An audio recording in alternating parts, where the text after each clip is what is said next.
د پاکستان حکومت وایي په 2023م کال په خیبر پختونخوا کې 1502 وسلوالې پیښې شوې دي.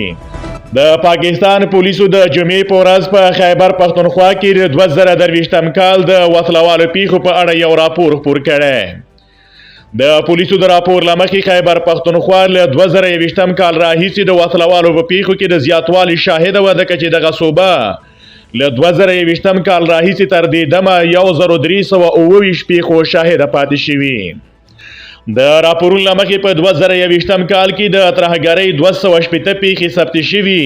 په داسې حال کې چې په 2022م کال کې 495 ځله ترهګرو په بېلابېلو تاسیساتو بریدونه کړي او په 2023م کال کې تر اوسه په خیبر پختونخوا کې د وسلوالو 1502 پیښې شوي دي. راپور کې راغلی چې په 2023م کال کې یوازې په ډېره اسماعیل خان کې 7 وسلوالې پیښې راپور شوي، په داسې حال کې چې په شمالي وزیرستان کې 9، په خیبر کې 2 او د خیبر پختونخوا په ټانګ ضلع کې د وسلوالو 53 پیښې ثبت شوي دي.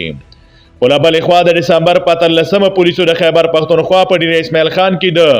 چونډۍ د پولیسو په واسطه د مخالفو وسلوالو برید په شا وتنباوه.